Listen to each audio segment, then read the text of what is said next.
In this week's Torah portion, we're still speaking about sacrifices, karbonos. It's very difficult for us to relate to that. It's tough for us to imagine heading to the Holy Temple, carrying or leading along an animal and then giving it to the priest so that he could sacrifice it for us. But we have to relate to it because the Torah is a living document. And every scene, every law speaks to us today, not just to our ancestors thousands of years ago. So how do we relate to sacrifices? To begin, we have to realize that the English word sacrifice is a terrible translation for the Hebrew word carbon. Sacrifice implies that we're giving something to God and that we're losing something. But the truth is that God doesn't need anything from us, and we're not losing, we're gaining. It's addition by subtraction. We're giving up our animal sides. I am not an animal!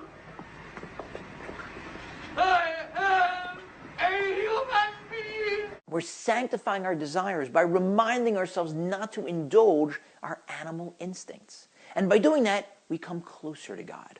Without that nearness, we're like beasts, wandering around, chasing our bodily desires without realizing our true calling. But instead, when we give up our animal sides and we get close to God, we realize that that is the only path to true, lasting happiness. Not the size of our bank accounts, not the number of friends that we have. When we bring a sacrifice, we can only use an animal that comes from cattle or from a flock, from sheep or from goats. Animals that can, in some sense, coexist with human beings. We can't bring a sacrifice using a wild animal because a wild animal can't represent our personality, not even our animal side, because we know that our animal side can be tamed, can be refined, can be subjugated to serve God.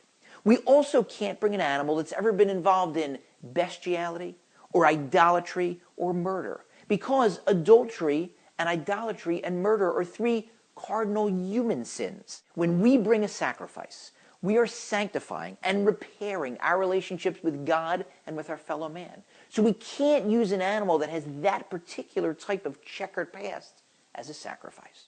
Our sages tell us that there are three ways nowadays that we can engage in activities that approximate the type of nearness that we used to get from sacrifice, from bringing a carbon. The first is prayer. Animals don't set alarm clocks in the morning to wake them up to head out for shacharis, for the morning prayers.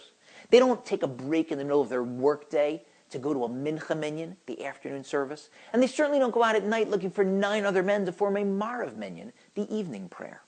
The second thing we can do is study Torah. When we study Torah, it's counted as if we're bringing sacrifices. And both of those make sense, because when we're praying, we're talking to God.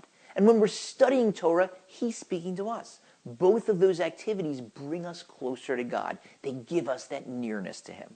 The third thing we can do is that we can gain atonement through our tables, just as sacrifices used to gain atonement for us. Our tables means when we sit down to eat.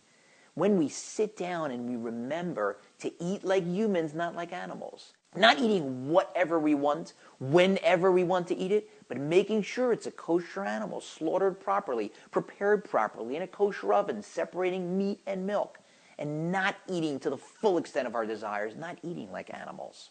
And when we sit down and realize that we're eating to recharge so that we can serve God, that brings us closer to Him. And the animal itself that we're eating, we're taking it from the level of the physical and raising it to the level of the spiritual. So the next time you sit down to eat a nice steak, let that be some food for thought.